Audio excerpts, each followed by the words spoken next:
नमस्कार। देश की बात में हाजिर हैं और पहले बात करते हैं उत्तराखंड की। तो यहाँ पर 41 मजदूरों की जान बच गई है। उनका आज ऋषिकेश के all India institute of medical sciences यानी एम्स में सघन जांच चल रही है। इसके लिए सेना का चिनूक हेलीकॉप्टर चिन्याली सौर पहुंचा और वहां से सभी मजदूरों को लेकर ऋषिकेश के लिए रवाना हुआ। ऋषिकेश एम्स के ट्रॉमा सेंटर में 41 मजदूरों के लिए इंतजाम थे। जांच के बाद मजदूर अपने अपने घरों के लिए रवाना हो जाएंगे। तो ये तस्वीरें आप देख रहे हैं ऋषिकेश के एम्स की। उधर मजदूरों को मुख्यमंत्री धामी ने अस्पताल में एक एक करके मुलाकात भी की है और इन सब के लिए 1-1 लाख रुपए का चेक भी सौंपा और बचाव कार्य में लगे जो तमाम लोग थे उनके लिए राज्य सरकार की तरफ से 50-50 हज़ार रुपये भी दिए जाएंगे। और आज बचाव दल के कई लोगों का आपको बता दें मुख्यमंत्री के साथ रात्रि भोज भी है। तो मजदूरों को सुरक्षित रखने निकालने में किसी ने कोई कसर नहीं छोड़ी है, चाहे सुरक्षा बल हो, विशेषज्ञ हो, सरकारें हों या फिर मशीनें हों। हालांकि अंत में जिन्होंने कमाल कर दिखाया वो हैं रैट माइनर्स, जिन्हें हम एनडीटीवी तो हम ग्रेट माइनर्स कह रहे हैं। खुदाई के आखिरी कुछ मीटर जब रुक रुक कर काम सामने आ रहा था, मशीनें टूट रही थी, टाइम बढ़ता जा रहा था, तब इन रैट माइनर्स ने जीत हासिल की थी, जानें बचाई थी। तो आइए बात करते हैं कुछ रैट माइनर्स से जो देहरादून में इस समय मौजूद हैं। तो हमारे साथ ये ग्रुप मौजूद है, हम देख सकते हैं। हमारे साथ फिरोज़ कुरैशी हैं, देवेंद्र कुमार हैं, मुन्ना हैं और ये लोग आराम कर रहे हैं, बहुत थके हुए हैं। बहुत बहुत धन्यवाद जुड़ने के लिए और आप लोगों को बधाई भी, धन्यवाद भी कि आप लोग जुड़े हमारे साथ। फिरोज़, पहला सवाल तो आपसे यही है कि उस समय आप लोगों के मन में क्या चल रहा था जब कहा गया जाइए सुरंग में जाइए, अब अंदर बचाना है लोगों को? मन में ये चल रहा था, हमारे जो 41 बंदे वहां पर फंसे हुए जो थे, उनको निकालना हमारा एक टारगेट बन गया था, हमारा मिशन बन गया था एक। उनको हमें निकाल के ही लाना था। जब हम उसके अंदर गए, उसकी सिचुएशन देखी पाइप की, तो हमने बोल दिया हम निकाल देंगे इनको 24 घंटे में। हमने 24 घंटे का बिल्कुल। तो टाइम दिया था उनको। बिल्कुल, तो कैसे अपने आप को समझाया, क्योंकि आप लोग तो दिल्ली के हैं, दिल्ली में काम करते हैं नालियों में, तो किस तरह के हालात थे वहां पर अलग? ऐसा है, दिल्ली में ऑक्सीजन आपको तो पता ही है कितना प्रदूषण है ना। और यहाँ पे क्या प्रदूषण इतना है नहीं, जो गाड़ी घोड़े इतने नहीं चलते, तो इसलिए इधर पाइप में प्रदूषण कम था और थोड़ा बहुत था भी ठंड तो हमने उसे कंट्रोल ठंडा एरिया कर है। लिया। ये ठंडा एरिया है, बहुत अच्छी जगह है, इसलिए हम उसमें काम भी कर चुके। और सारे हमें यहाँ पे यहाँ के मुख्यमंत्री साहब हैं, उन्होंने हमें टोटल फैसिलिटी दी थी, किसी चीज की कोई दिक्कत नहीं दी। से मिलने भी आते थे वो यहाँ पे, 5-7 बार आए। और बिल्कुल। जो दिक्कतें आई आपको थी, बहुत दिक्कतों का सामना हमें करना पड़ा, क्योंकि वो 41 लड़के फंसे हुए थे जो हमारे वर्कर थे वो। जी मुन्ना, तो अंदर जाकर आप जब लोग कैसे काम कर रहे थे, आपको रैट माइनर्स कहा गया, आपकी तकनीक क्या रही वहां पर? जब हम गाड़ी खींचते हैं बाहर से मिट्टी की, ऐसा है जी, अंदर हम लोग काम अंदर ये करते हैं। लोग काम करते हैं। अच्छा, हमारे पास जो है, एक तो गुदाली होती है, हिल्टी वगैरह होती है, फावड़े होते हैं। उस चीज से हम खोदते हैं उनको, फिर हाथ से भरते हैं तसलों में। एक हमारे पास ट्रॉली होती है, गाड़ी 4 पहिए की बना लेते हैं बैरिंग वाली। और उस गाड़ी में दोनों साइड में रस्सी बंधी होती है। एक बाहर खींचते हैं, और जो दो अंदर बंदे काम करते हैं, दूसरी तरफ वो खींचते हैं उस गाड़ी को रस्सी से। तो उसमें भर के हम ट्रॉली में भर देते हैं, फिर बाहर खींच लेते हैं। इस तरीके से मट्टी निकालते जाते हैं, पाइप को पुश करते जाते हैं, और हम आगे बढ़ते जाते हैं। जी, तो सांस लेना बड़ा मुश्किल होता है। दिल्ली में जिस तरह की परिस्थितियां थी और उसके बाद वहाँ हालात दोनों अलग अलग हैं। देखिए, दिल्ली में जो हम काम करते हैं, हमारे पास वहां पर ऑक्सीजन के लिए ब्लोगर होता है। ब्लोगर जो हवा हवा के लिए, मतलब हवा हवा देते हैं पाइप के अंदर, तो उससे हमें ऑक्सीजन मिलता है। ठीक है। अच्छा, यहाँ पर भी यहाँ की कंपनी बहुत अच्छी है। यहाँ की कंपनी और यहाँ की सरकार, यहाँ की बहुत बढ़िया लोग हैं, उन्होंने भी सारी फैसिलिटी दे रखी थी हमें। ब्लोवर भी था हमारे पास। जैसे हमें मान लो किसी तरीके से सांस लेने की कोई दिक्कत होती, तो तुरंत वो ब्लोवर चला दिया करते थे। और पहली बात तो कोई ऐसी सिचुएशन आई नहीं हमारे सामने। ठीक है, लेकिन अपने आप को समझाना भी होता है, आप लोगों को भी अपने आप को समझाना होगा कि भाई आगे बढ़ना है, दबाव भी था हर चीज़ का, मन में भी जज्बा भी रहा होगा? हम मन में जज्बा क्या बताएं आपको, हमारे मन में सिर्फ यही जज्बा था कि ये बंदे सारे जो बाहर निकल जाएं सही सलामत, और जो अंदर हैं ये सही सलामत हमें मिलें और बाहर निकल जाएंगे तो हमें बहुत ही खुशी, बहुत गर्व अपने आप पे महसूस होगा हमें कि हमने ये काम ऐसा कर दिया है कि पूरा हिंदुस्तान हमें याद करेगा और इनके परिवार वाले हमें याद करेंगे कि किसने निकाला। बिल्कुल फिरोज, कभी मन में ये लगा, क्योंकि हम लोग भी इंतज़ार ही कर रहे थे, हर घंटे इंतज़ार हो रहा था, 17वां दिन हो गया था, ये कभी लगा आपको कि अंदर जाके किसी की हालत ना खराब हो? क्या मन में विचार आ रहे थे तब? नहीं, वो ऐसा था मन में तो खैर था भी, और दूसरी बात उन लोगों से कंटिन्यू बात चल रही थी। एक पाइप वहां पर 8 इंची का बोर कर रखा था, तो उसके द्वारा उनके पास खाना भी जा रहा था, पानी भी जा रहा था। खाने पीने की कोई उनको टेंशन नहीं थी, स्टॉक हो चुका था उनके पास काफी। और उनसे कंटिन्यू बात चल रही थी, उनसे पता कर रहे थे तुम्हारी तबीयत कैसी है, तुम कैसे हो। तो वो सब चीज बता रहे थे, हम बिल्कुल फिट हैं। और हमने अंदर जाकर देखा तो वो एकदम फिट थे। वो हम लोगों को देखकर बिल्कुल खुश हो गए, इतना खुश हो गए कि उनको दोबारा नई जिंदगी मिल गई हो शायद। बिल्कुल, टाइम का भी दबाव रहा होगा, और अब ये भी लग रहा होगा कि हाथ से समय निकलता जा रहा है, अब अगले ही कुछ, फिर भी कुछ मीटर खुदाई बची हुई थी।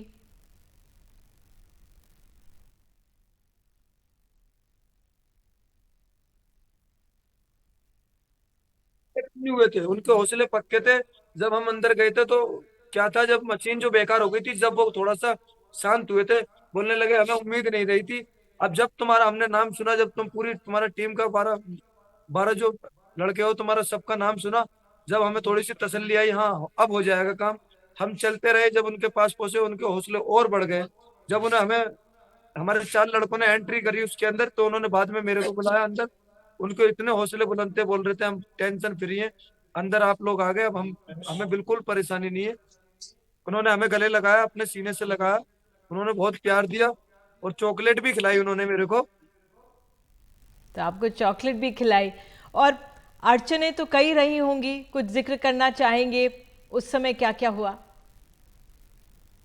32 इसकी सरिया आई थी, सेटरिंग पाइप आई थी, और काफी सेटरिंग प्लेट भी आई थी। तो उनको गैस कटर से काट काट के उनको बाहर निकाला। जो पाइप के सामने आ जाती थी ना, तो उनके जरिए पाइप अंदर नहीं बढ़ता था, तो उनको काट के साइडों में से निकाला। उसके बाद में फिर मट्टी खोदी, फिर पाइप पुश करा। इस तरीके से हम चलते रहे चलते रहे। एक तरीके से हमने सुरंग बना दी, मतलब पाइप बढ़ाते रहे, सुरंग बनाते चले गए हम। ऊपर वाले ने हमारा सक्सेस कर दिया खुद।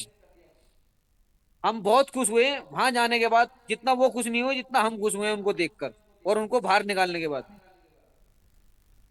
बिल्कुल, तो ये हमने बातचीत का अंश दिखाया जो हमने रैट माइनर से बात की है। वाकई में इन लोगों का काम बेहद सराहनीय था, और जिस तरह से हमारे 41 मजदूर निकलकर सुरक्षित बाहर आए, और एक वो बात जिस तरह से कही, जो पहले उन्होंने रैट माइनर को देखा जो मजदूर फंसे हुए थे, एक चॉकलेट उन लोगों ने इन्हें ही खिलाई थी।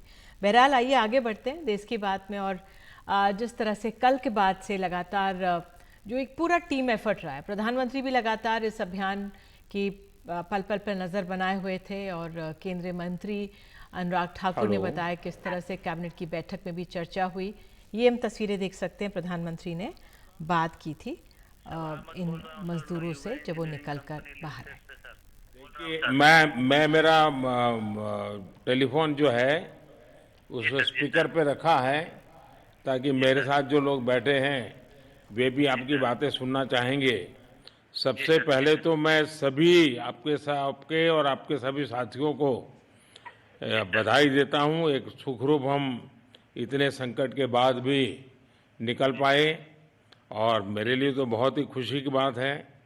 मैं शब्दों में वर्णन भी नहीं कर सकता हूं, वरना कुछ भी बुरा हो जाता तो शायद मन को इतनी। तो 41 मजदूरों की जिंदगियां बचाने के कई नायक हैं, उनमें आर्नल्ड डिक्स का नाम भी है। डिक्स ने किस तरह से महा अभियान में अपनी भूमिका निभाई, कितनी अहम थी उनकी भूमिका, आइए देखिए रिपोर्ट।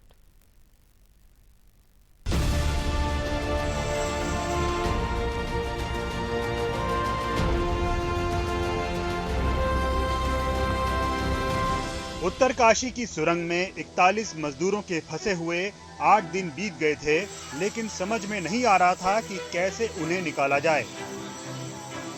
तब तक सारी कोशिशें बेकार जा रही थीं।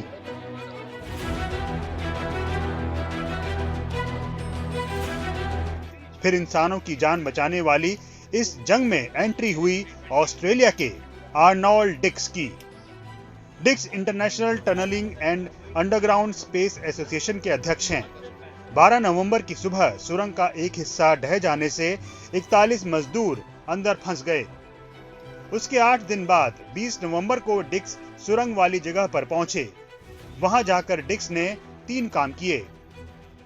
पहला, सुरंग में फंसे मजदूरों को पॉजिटिव रहने का हौसला दिया। दूसरा, सुरंग का चारों तरफ से मुआयना करके ये समझा कि कहां से उन्हें निकालने का रास्ता खुल सकता है। और तीसरा, उसके बाद लगातार वहां काम करने वाले मजदूरों के संपर्क में रहे। My honor to help all the parents out there getting their children home. इस बचाव अभियान में शामिल होना अच्छा अनुभव था। बिना किसी को नुकसान पहुंचे सभी 41 लोगों को बचा लिया गया। हम एकदम शांत थे, हमें पता था कि हमें क्या करना है। हमने एक बेहतरीन टीम के रूप में काम किया। इंडिया के बेहतरीन इंजीनियर्स, सेना, सभी ने कमाल का काम किया। इस बचाव अभियान में शामिल होना एक आनंद का अनुभव रहा। All the agencies, the federal authority, the state, all the people, it was just a joy to be a part of this successful mission, just one part. Rat hole mining करने वाले मजदूरों के हुनर और आर्नोल्ड डिक्स की रणनीति का नतीजा ये निकला कि 17वें दिन सभी के सभी 41 मजदूर सुरंग से बाहर निकल गए। डिक्स ने भारतीय परंपरा और संस्कृति का सम्मान करते हुए सुरंग स्थल पर बने मंदिर में जाकर पूजा पाठ भी किया। You've got people inside the mountain feeling good? Yeah. You've got me outside the सुरंग के mountain अंदर लोग थे, लोगों को बाहर निकाल लिया गया है। अब मुझे अच्छा लग रहा है। अब हमें नहीं पता कि आगे क्या क्या होगा, लेकिन पहाड़ हमें नम्रता सिखाते हैं। 41 लोग बगैर चोट लगे घर आ गए, ये अच्छी बात है। Absolutely. 41 men home safe, no one injured. अब आप एक नजर आर्नोल्ड डिक्स की शख्सियत पर डाल लीजिए। प्रोफेसर आर्नोल्ड डिक्स भूमिगत परिवहन के बुनियादी ढांचे में विशेषज्ञ हैं। डिक्स अंडरग्राउंड सुरंग बनाने में दुनिया के टॉप विशेषज्ञों में गिने जाते हैं। अंडरग्राउंड निर्माण को लेकर दिक्कतों और जोखिमों से कैसे निपटा जाता है, इसमें उन्हें महारत हासिल है। उन्हें इंजीनियरिंग, भूविज्ञान, कानून और रिस्क मैनेजमेंट का पूरा ज्ञान है। 3 दशक से अपनी विशेषज्ञता का लोहा मनवा रहे डिक्स को उनके उम्दा काम के लिए कई अंतर्राष्ट्रीय सम्मान भी मिल चुके हैं। तो 17 दिनों तक एक पहाड़ के मलबे से भरी सुरंग में फंसे 41 मजदूरों को निकालना आसान काम नहीं रहा। ये सिर्फ साधनों से संभव नहीं हुआ, ये उन लोगों की मेहनत से भी संभव हुआ जिन्होंने एक दूसरे का हाथ थामकर ये बड़ा लक्ष्य हासिल किया और एक मिसाल कायम की।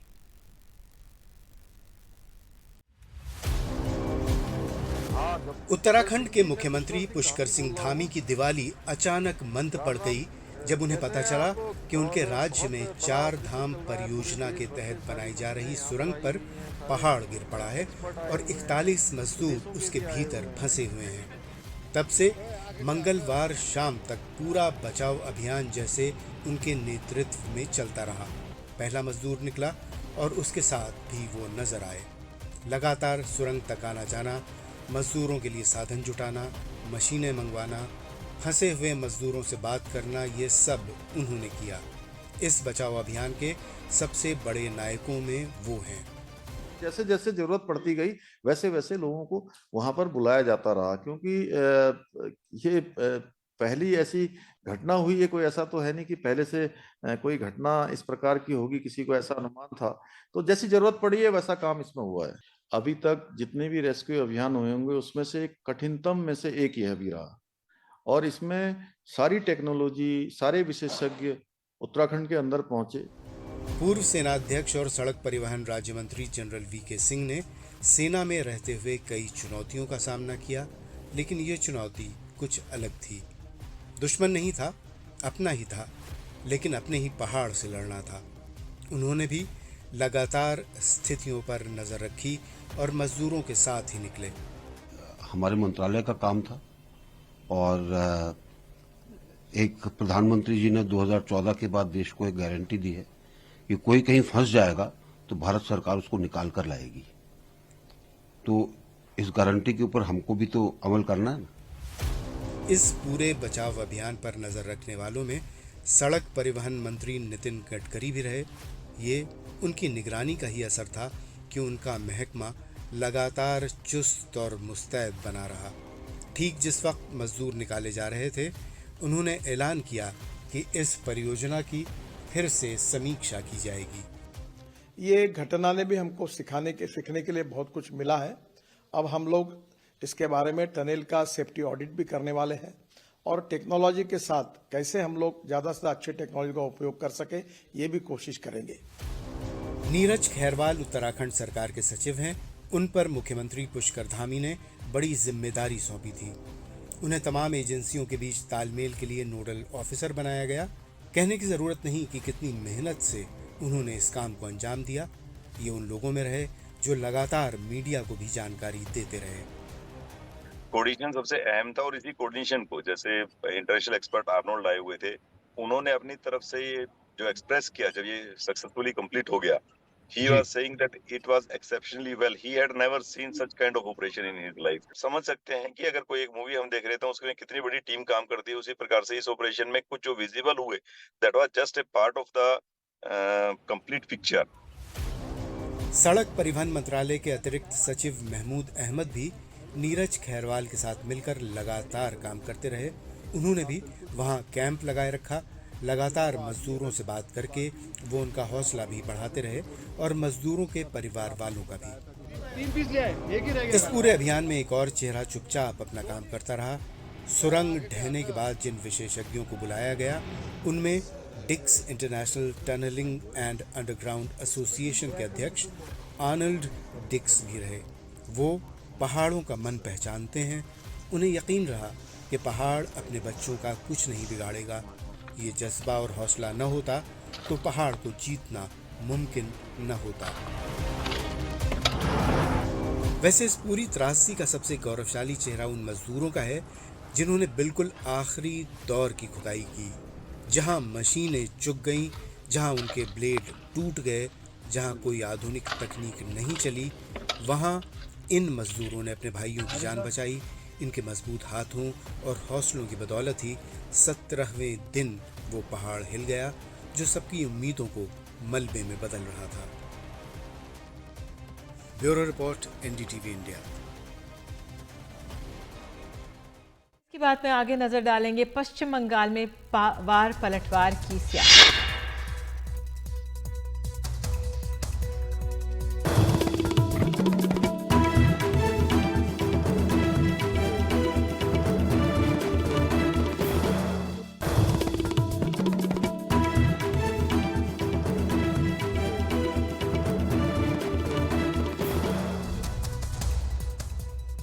आइए देश की बात में बात करते हैं पश्चिम बंगाल की। बीजेपी ने लोकसभा की तैयारी शुरू कर दी है। विपक्ष द्वारा शासित राज्यों में भूमिका दर्ज करना शुरू हो गया है। गृह मंत्री अमित शाह ने आज कोलकाता में बीजेपी की प्रतिवाद सभा को संबोधित करते हुए पश्चिम बंगाल की मुख्यमंत्री ममता बनर्जी पर जमकर निशाना साधा। उन्होंने कहा कि ममता बनर्जी का समय समाप्त हो चुका है। वे केंद्र के विकास की योजनाएं राज्य में पहुंचने नहीं दे रही। तो उधर ममता बनर्जी ने भी पश्चिम बंगाल विधानसभा के बाहर बीजेपी के खिलाफ धरना प्रदर्शन किया। उन्होंने केंद्र सरकार पर बंगाल की मनरेगा फंड पर का पैसा जो है उसे रोकने का आरोप लगाया। मोदी जी लाखों करोड़ों रुपया बंगाल को भेजते हैं। तृणमूल के सिंडिकेट वाले वो रुपया को बंगाल के गरीबों तक पहुंचने नहीं देते।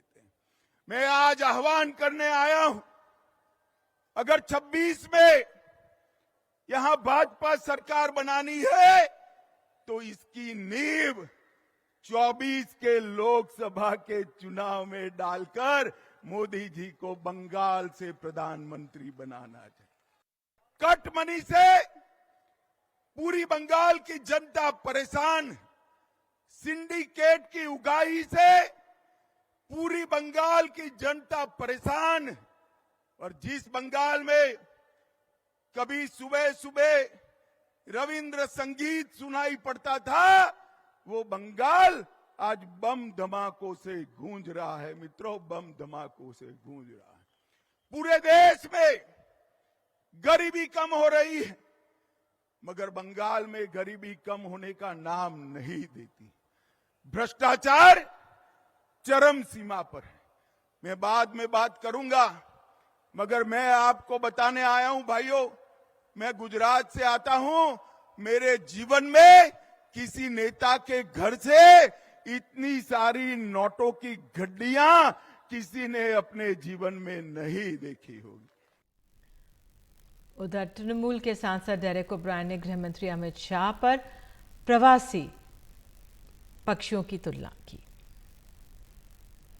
In the winter months, there are a lot of migratory birds which come to Bengal. So in the same way, there was another migratory species came to Bengal today, will fly out in a few hours. Not a word about how there'll be more jobs for youth. 2, not a word about price rise. And 3, not a word about Manrega, where Bengal workers who've finished working in Bengal still haven't been paid by the union government.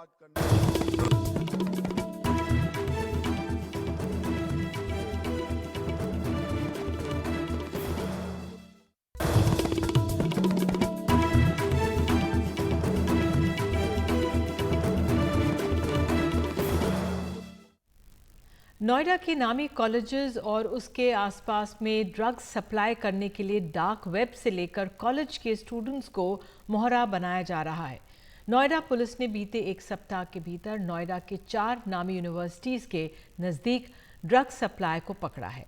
Drug कैसे और किस नाम से बिक रही है, माता पिता अपने बच्चों को नशे की लत से कैसे बचाव करें, देखिए रवीश रंजन शुक्ला की एक खास रिपोर्ट।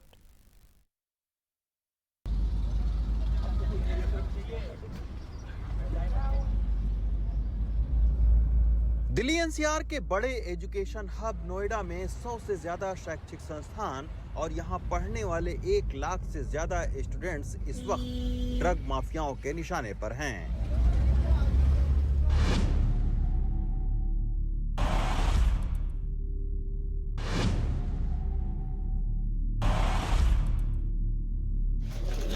यही वजह है कि नोएडा पुलिस ने इन ड्रग्स माफियाओं के खिलाफ ऑपरेशन त्रिनेत्र छेड़ रखा है।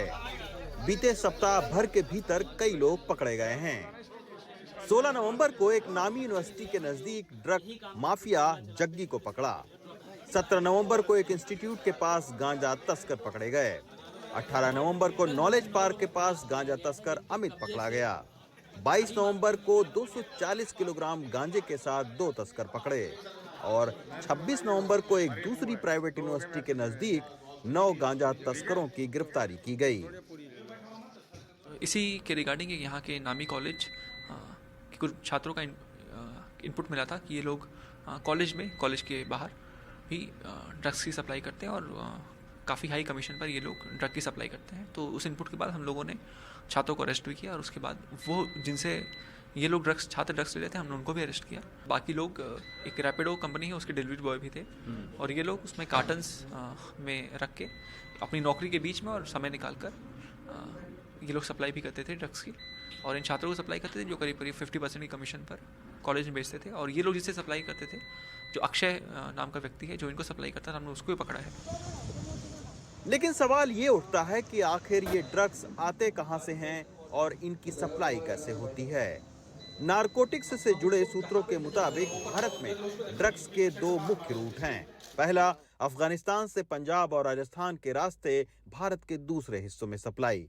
दूसरा, म्यांमार के रास्ते पूर्वोत्तर राज्यों से होता हुआ बड़े शहरों तक पहुंचता है।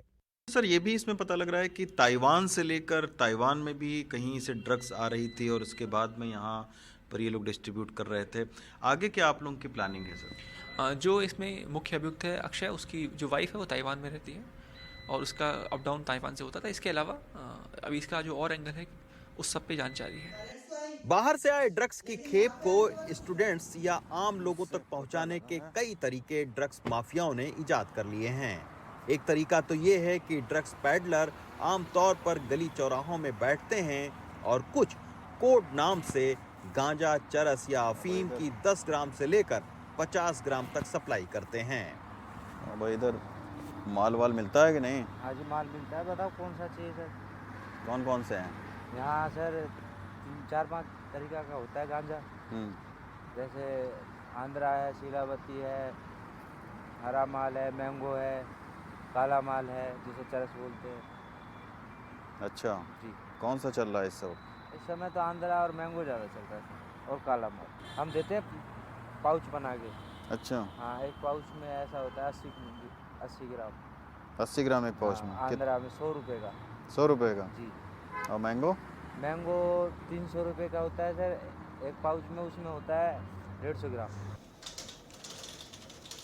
लेकिन ड्रग सप्लाई का एक आधुनिक तरीका भी है, डार्क वेब, टेलीग्राम और दूसरे तरीके से ड्रग्स मंगवाना। आइए समझते हैं इस तरीके को कैसे ट्रैक करते हैं। डार्क वेबसाइट में ऑनियन सर्विस का सहारा लेकर 15% लोग ड्रग्स मंगवाते हैं। इसके अलावा टेलीग्राम और स्नैपचैट में जो ग्रुप बने हुए हैं उनको ज्वाइन करते ही आप किसी भी राष्ट्रीय और अंतर्राष्ट्रीय ड्रग सिंडिकेट का हिस्सा बनकर आसानी के साथ में कुरियर के जरिए ड्रग्स मंगवा सकते हैं। यही वजह है कि पढ़े लिखे युवाओं में ये जो तरीका है ये सबसे ज़्यादा प्रचलित है। लेकिन युवाओं में बढ़ते सूखे नशे का क्या अंजाम होता है और कैसे माता पिता अपने बच्चों पर निगाह रखकर इस नशे से उनको दूर कर सकते हैं, ये जानकारी लेने के लिए हम पहुंचे ड्रग्स के चंगुल से आजाद हो चुके राहुल के पास। कॉलेज में पढ़ाई के दौरान ये ड्रग्स के आदी हुए, ड्रग्स के चलते वो मैकेनिकल इंजीनियर न बन पाए। आज दूसरे नशे में फंसे युवाओं की काउंसलिंग करते हैं। तो मैं 12th में था, 12th से मेरे फ्रेंड सर्कल ऐसा हो गया था कि जो लोग स्मैक ले रहे थे 1.5 साल मेरे सामने वो ये सारी चीज़ें करते थे। अच्छा। हाँ जी, तो 1.5 साल तक मैंने वो सारी चीज़ें नहीं करी। फर्स्ट ईयर कंप्लीट होने के बाद मैंने सेकंड ईयर स्टार्टिंग में ड्रग लेना शुरू कर दिया, स्मैक लेना स्टार्ट कर दिया था। ऐसे ही इंजॉय करने के लिए एक बार मैंने ट्राई कर लिया। ट्राई करने के बाद वो चीज़ कंटिन्यूसली होने लग गई।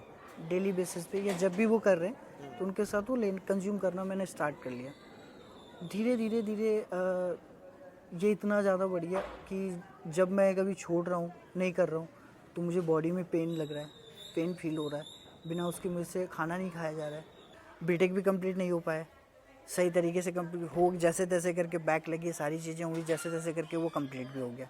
उसके बाद ये हुआ कि अब जो चीज़ करना चाह रहे थे वो चीज़ हो ही नहीं पाई। नशे के सौदागर कई तरीके के जाल में युवाओं को फंसाकर उनकी जिंदगियां बर्बाद करने पर तुले हैं। पुलिस की मुस्तैदी बढ़ी है। रोजाना गोपनीय जानकारी के आधार पर इस तरह की गिरफ्तारी भी हो रही है। लेकिन पहले परिवार फिर समाज को इसके खिलाफ खड़ा होना पड़ेगा, तभी नशे की ये बीमारी जड़ से खत्म होगी। नोएडा से जोसेफ के साथ रवीश रंजन शुक्ला, एनडीटीवी इंडिया। इसी चीज को मेरे को बदलना है।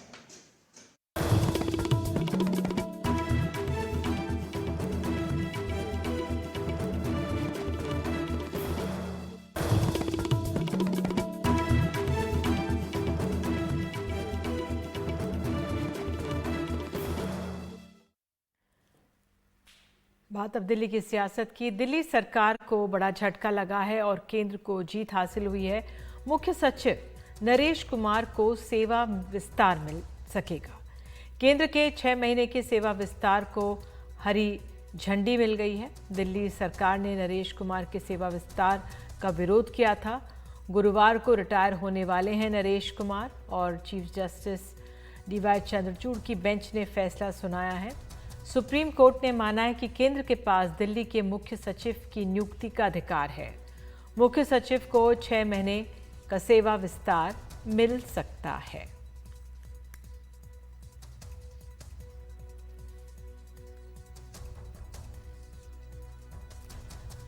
असम के नलबाड़ी जिले में प्रधानमंत्री मोदी की योजना बेटी बचाओ बेटी पढ़ाओ को नया अर्थ दिया गया है। जिले के 10 जोड़ों का सामूहिक विवाह कराया गया और समारोह का आयोजन बेटियों के मायके के तौर पर किया गया है। ये पहल एक महिला IAS अफसर की सूझ है, जिन्होंने तय कर रखा है कि उनके जिले में गरीब घर की किसी भी लड़की को बोझ ना माना जाए। रतनदीप चौधरी की रिपोर्ट। गुवाहाटी से 70 किलोमीटर दूर नलबाड़ी शहर के मशहूर हरि मंदिर में शादी की धूमधाम है। एक नहीं 10 जोड़े शादी के बंधन में बंधे हैं, लेकिन ये आम असमिया शादी नहीं है।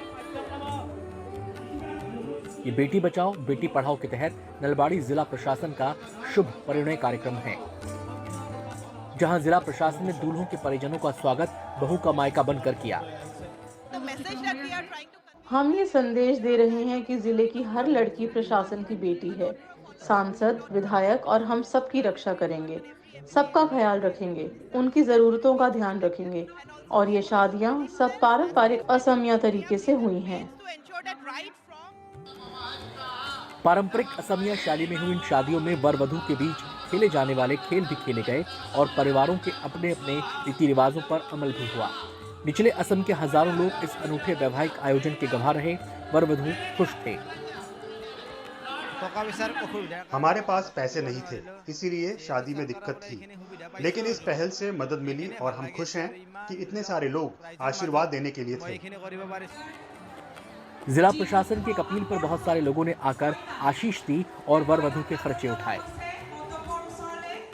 बहुत सारे लोग ऐसे हैं हमारा डिस्ट्रिक्ट में जो अपना इकोनॉमिक कंडीशन के लिए ये शादी नहीं कर सकता है, तो वो लोग हमको अप्लाई किया और हम लोग डिस्ट्रिक्ट एडमिनिस्ट्रेशन का तरफ से और हमारा हरि मंदिर का सहयोग से यहाँ एक शादी का व्यवस्था किया हो। किसी ने कन्यादान किया है, किसी ने मिठाई दिया है, किसी ने दही दिया है। सब ने आके अपना शादी समझ के, अपना फैमिली का शादी समझ के यहाँ सहयोग किया है। इसके अलावा जिला प्रशासन हरित विभाग को आगे बढ़ा रहा है और ये पूरा कार्यक्रम प्लास्टिक फ्री था। नलबाड़ी से मकुल राभा के साथ संजय चक्रवर्ती, NDTV इंडिया के लिए।